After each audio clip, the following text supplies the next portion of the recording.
वास्तव में आवश्यकता है कि जो लोग नॉन परफॉर्मर हैं, चाहे वो एससी जैन हैं, चाहे वो आचार्य जी हैं, इनको यूनियन से बाहर का रास्ता दिखाया जाए।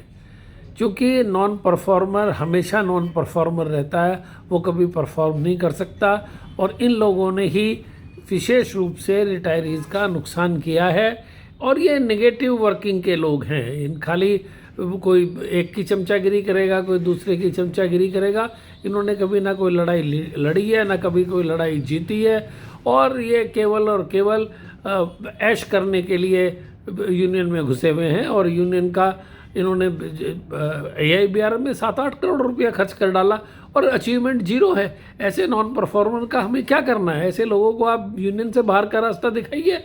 और अभी बेंगलोर में होने वाले जो चुनाव हैं, उनमें किसी भी तरह इस तरह के आदमी को बर्दाश्त नहीं किया जाएगा।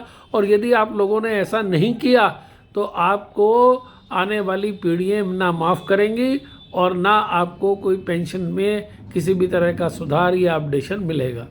अभी इसे कट करना चाहती हैं जो AIBA के जनरल सेक्रेटरी CH वेंकटचलम, वो कह रहे हैं कि साहब हम तो 5, 6, 7 के बाइपर्टाइट को करना चाहते हैं। उनको तो खा गए। 8,000 करोड़ रुपए से ज़्यादा का DA बैंकों ने कम पे किया है टेपर DA के अंतर्गत, और वो सारा पैसा खा गए हैं।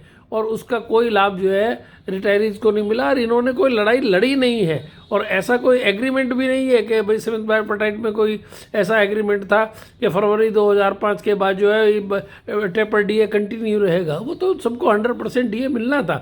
लेकिन अगर वो नहीं मिला तो इनकी कमज़ोर स्थिति के कारण नहीं मिला। इन्होंने उसको प्रॉपरली लड़ा नहीं, और अगर लड़ा तो हारने के लिए लड़ा। तो ऐसे आदमी को बर्दाश्त करने की क्या आवश्यकता है? ऐसे आदमी को बाहर का रास्ता दिखाइए, और यही आपके हित में है। यदि आपने ऐसा नहीं किया तो आप अपने जीवन में पेंशन अपडेशन को नहीं पा सकेंगे। Thank you very much.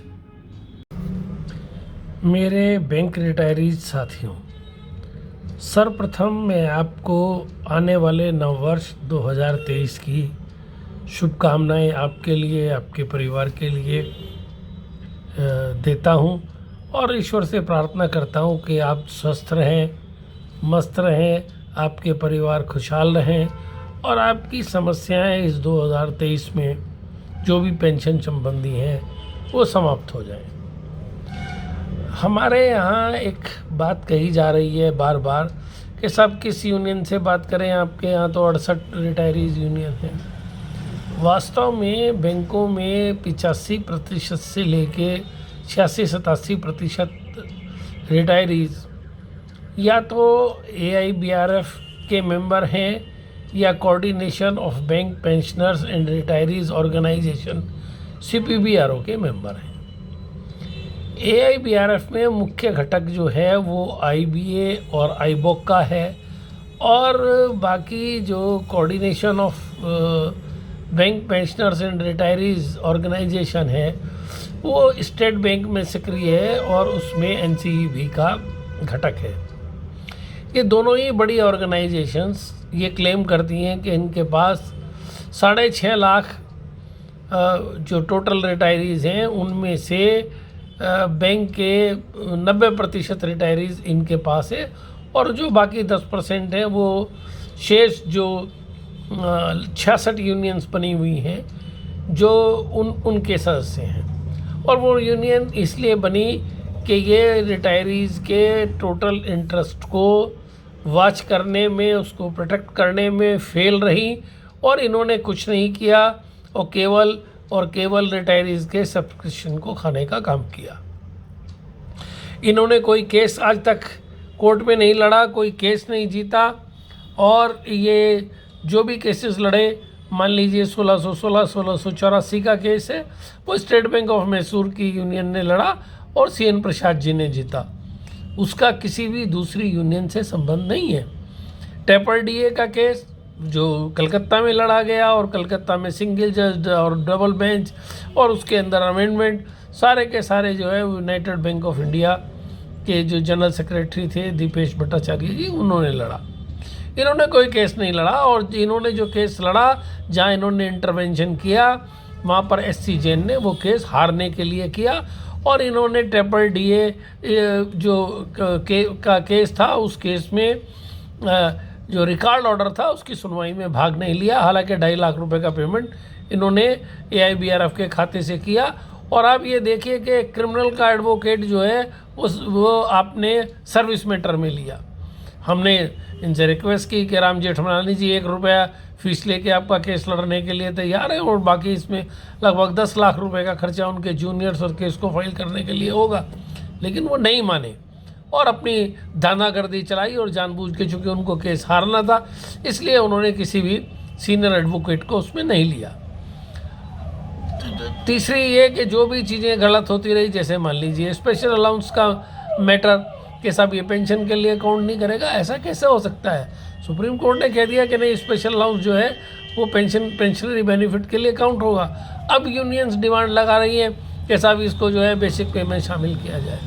Medical insurance के लिए एक ही लेटर था, और उस लेटर में दोनों के लिए लिखा कि सब बैंक के जो वर्किंग एम्प्लॉई हैं उनको, रिटायरीज सबको एक समान जो है वो मेडिकल इंश्योरेंस का बेनिफिट दिया जाए। क्यों नहीं दिया गया?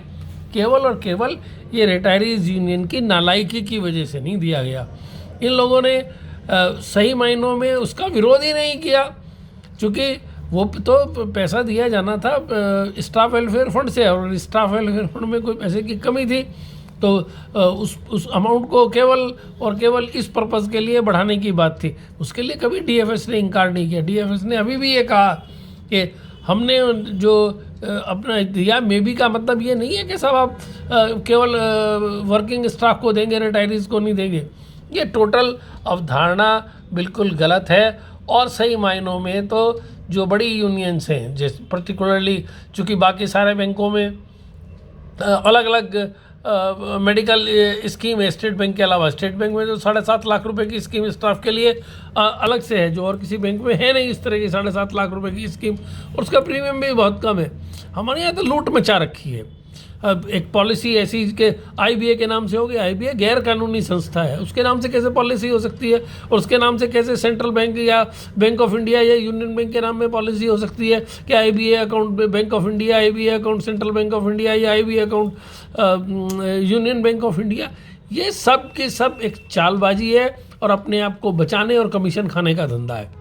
और स्टाफ वेलफेयर फंड, जैसे मान लीजिए इस साल तो यूनियन बैंक ने 50 करोड़ रुपया दिया, तो 12.5 करोड़ तो रिटायरीज का खंडेलवाल कमेटी के हिसाब से बैठता है। उसको किस किस बैंक में दिया? कहीं नहीं दिया।